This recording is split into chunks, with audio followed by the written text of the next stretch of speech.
Hello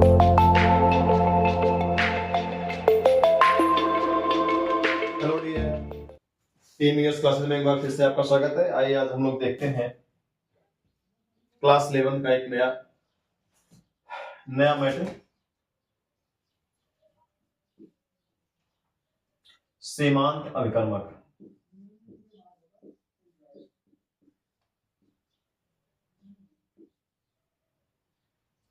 सीमांत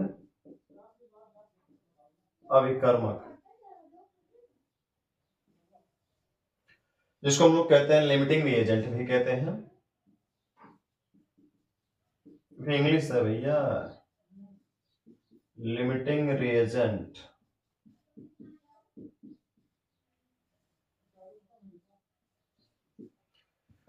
और लोग इसको एलआर के नाम से भी जानते हैं।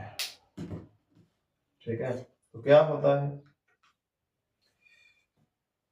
तो लिमिटिंग एजेंट वह होता है किसी भी रासायनिक अभिक्रिया में वह अभिकारक, वह पदार्थ जो अभिक्रिया में होने वाले या बनने वाले उत्पाद की मात्रा को निर्धारित कर दे, वो कहलाता है क्या?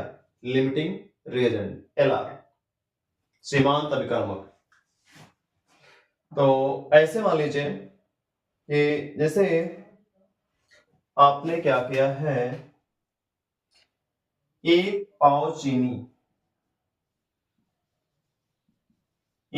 चीनी को 1 लीटर पानी में घोलते हैं। तो 1 किलोग्राम चीनी कितने पानी में घुलेगी? कितने लीटर पानी में?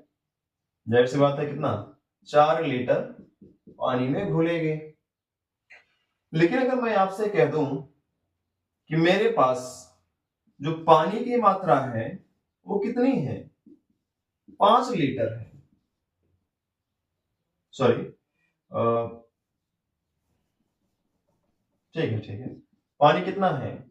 4 लीटर है। लेकिन चीनी कितनी है? 3 पाव है। कितनी है?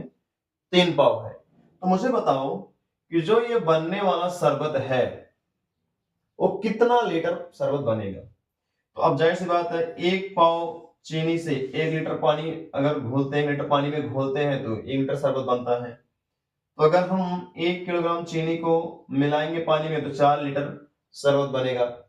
ऐसे ही अगर मेरे पास क्या है, 3 पाव चीनी है,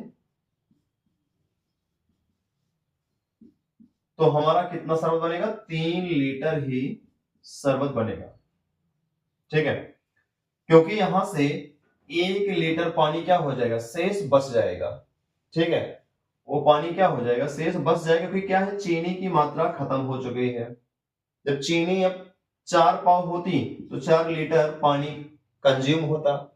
अब चीनी कितनी है? 3 पाव है, तो पानी कितना कंज्यूम हुआ? 3 लीटर। 1 लीटर पानी क्या हो गया? बच गया। यानी ये हमारी जो चीनी थी, इसने डिसाइड किया कि कितना पानी की मात्रा क्या हो जाएगी? खर्च हो जाएगी, बाकी कितनी पानी की मात्रा बच जाएगी। ठीक है, तो शेष जो पानी की मात्रा बच गई उसको डिसाइड करने वाला या इस रिएक्शन को रोकने वाला या इस प्रक्रिया को रोकने वाला कौन था? चीनी।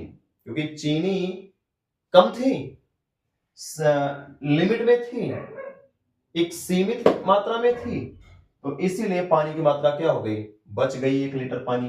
ठीक है, तो ऐसे ही है सीमांत अभिकर्मक। चलिए थोड़ा सा इसको चेक करते हैं डेफिनेशन के साथ।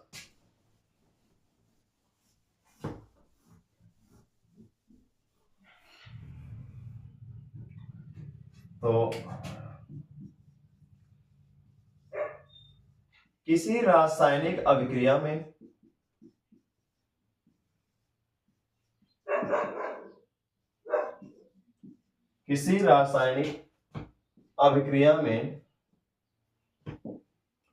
वह अभिकारक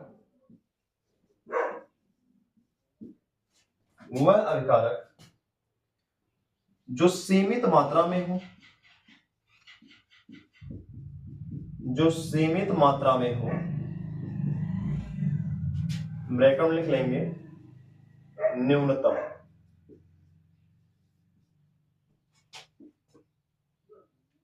सीमित मात्रा में हो तथा अभिक्रिया के दर को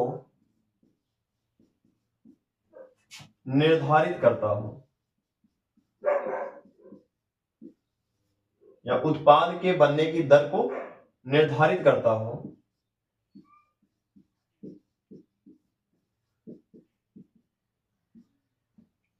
क्या कहलाता है? सीमांत अभिकर्मक कहलाता है।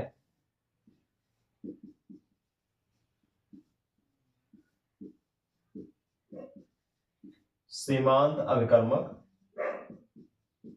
कहलाता है। ठीक है, तो जैसे है कि तीन दोस्त हैं, चलो एक और कहानी बता लेते हैं यार, इस पे क्या है डेफिनेशन है तो थोड़ा कहानी तो सेट कर देते हैं, आप समझ जाएंगे।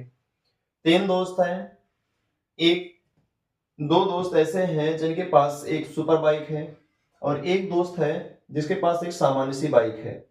तीनों एक टूर पर निकले हुए हैं और तीनों जब चल रहे हैं तो उसमें तीनों में, क्योंकि जो जिनके पास सुपर बाइक है वो तेजी से यानी स्पीड के साथ घूम घूम करके निकल सकते हैं, लेकिन जो सामान्य बाइक वाला उनका दोस्त है वो कितना भी तेज भागेगा लेकिन उनसे तो पीछे ही रहेगा।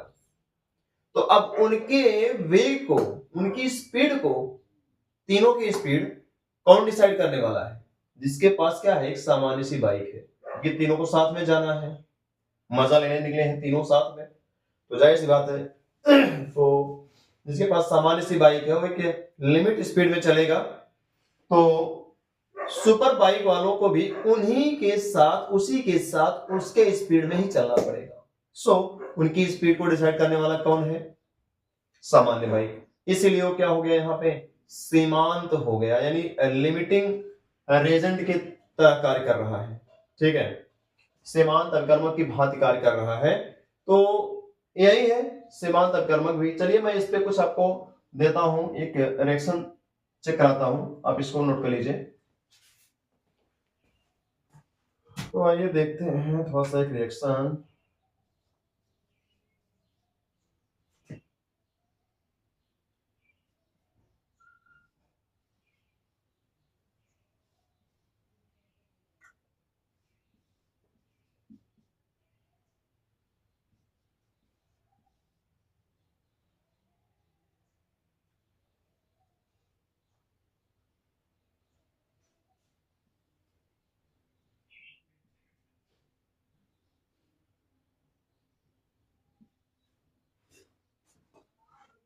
चलिए देखते जरा इसको।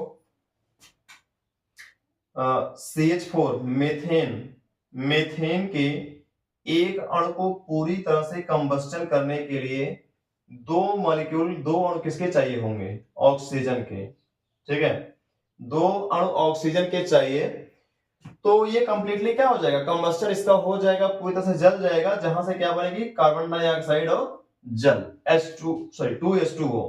लेकिन अगर मैं कहता हूं मैं इसके दो अणु ले लिया, किसके, मेथेन के दो अणु ले लिया है, उसके बाद इसको पूरी तरह से कंबस्टन करना है हमको, तो अगर हम ऑक्सीजन के सिर्फ 2O2 यानी दो ही अणु रखते हैं तो ये पूरी तरह से क्या होगा, इसका कंबस्टन यानी ये जलेगा नहीं, इसका पूरा दहन नहीं हो पाएगा। ठीक है, तो होगा कितना, ये इतना तो बनेगा, लेकिन अब इसके शेष एक अणु बच जाएगा, क्योंकि 2 मोल था, कितना था, 2 मोल था, और 1 मोल पूरा कंबस्टन हो गया इसका, बचा कितना, 2 - 1 मतलब कितना, 1 मोल अभी क्या है, ये शेष बचा हुआ है। ठीक है, 1 मोल ये पूरा क्या है, शेष बचा हुआ है। तो अब ये बच क्यों गया, क्योंकि ये ऑक्सीजन की मात्रा क्या हो गई थी, घट गई थी। अगर ऑक्सीजन और होती तो आसानी से इसको हम क्या कर सकते थे, पूरी तरह से ये जो मीथेन है जल जाता और कार्बन डाइऑक्साइड H2O बन जाता। ठीक है, तो इसके एक मोल बच गए, नहीं चल पाए, इसके लिए कौन रिस्पॉन्सिबल है, कौन जिम्मेदार है, कौन डिसाइड किया कि इसको कितना जलना है कितना नहीं, उसके लिए ऑक्सीजन रिस्पॉन्सिबल है। तो इसीलिए ऑक्सीजन की मात्रा कम थी, तो ऑक्सीजन यहाँ पे क्या हो गया, ये लिमिटिंग रिएजेंट की तरह हो गया, यानी सीमांत अभिकर्मक।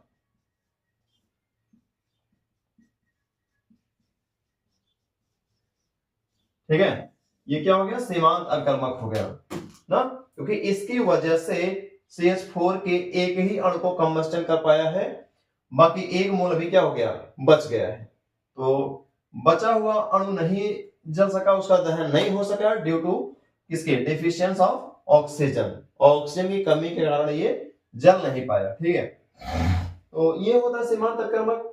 चलिए ठीक है, आप देख लीजिए, बाकी का मिलेंगे अगले एपिसोड में। Thank you.